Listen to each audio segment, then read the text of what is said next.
on sait pas où on est.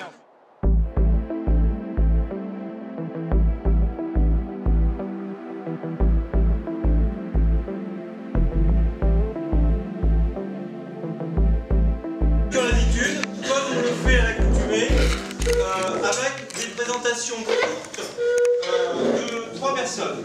Et avant ces présentations courtes, je me permets rapidement d'introduire donc l'équipe Connaissance qui a organisé. Alors, l'équipe qui a organisé, il y a 3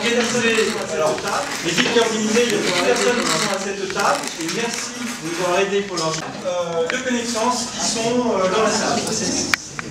Donc Thierry, où es-tu Thierry? Il est parti dans la rue. Donc on va commencer par Linda. Donc certains d'entre vous connaissent. Linda, tu veux dire un mot? Tu fais un mot. Un mot, bonjour. Développement de potentiel. Ça va. Et meilleur échec en action pour qu'il y ait une synergie dans les équipes. Super, donc sur l'équipe, sur le collectif. Sandy, un mot. Mise en place d'outils de pilotage de la performance. Donc mise en place d'outils de pilotage de la performance. Thierry et moi, donc, vous nous connaissez, vous savez que nous avons... Donc voilà, nous sommes 4 personnes et à côté de nous, nous avons des partenaires, donc Emmanuel Rey.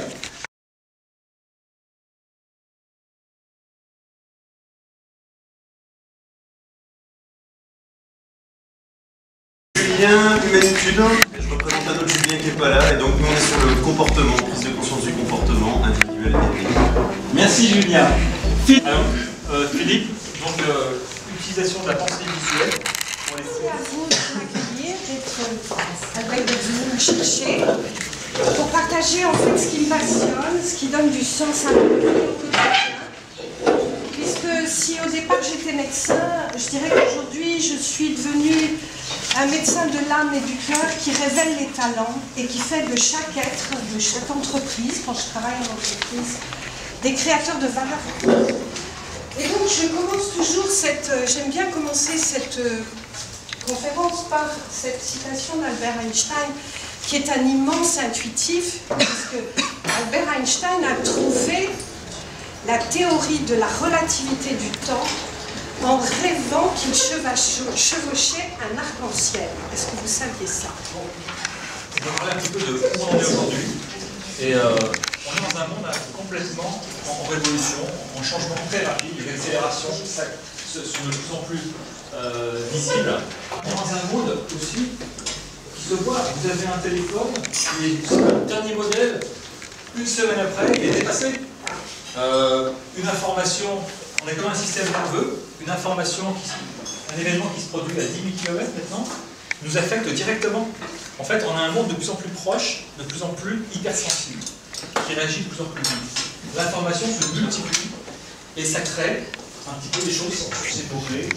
Il y a des risques, il y a la volatilité, c'est la globalisation, on est tous connectés et c'est un contexte différent.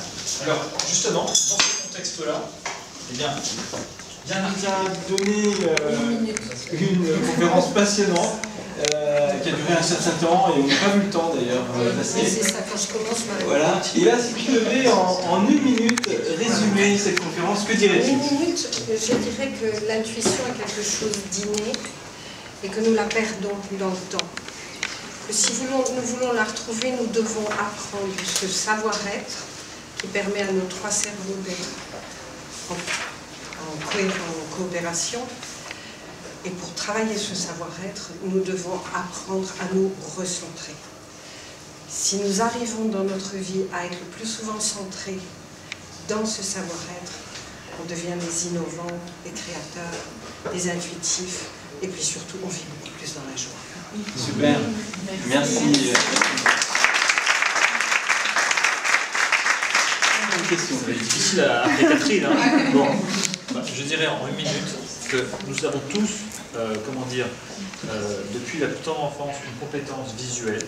Cette compétence visuelle a un potentiel très fort, c'est une pensée très rapide, c'est une pensée innovante aussi, et que on peut très bien renouer avec ça, se rapprocher donc d'une pensée plus intuitive, travailler en équipe avec ça, dans le plaisir aussi, et dans le partage de la vision, en utilisant de manière simple des outils visuels, des pictogrammes, des schémas, des dessins, et en travaillant surtout dans le fait que les choses sont visuellement représentées. C'est-à-dire qu'il n'y a pas d'opacité. On a dit ça, c'est là. Et ça n'a pas été dit 36 fois parce que c'est là. Donc ceux qui baignent dans l'opacité, dans la répétition et le verbiage, en fait, on n'est plus dans cette logique-là, dans une logique de transparence et de partage, de collaboration. Super.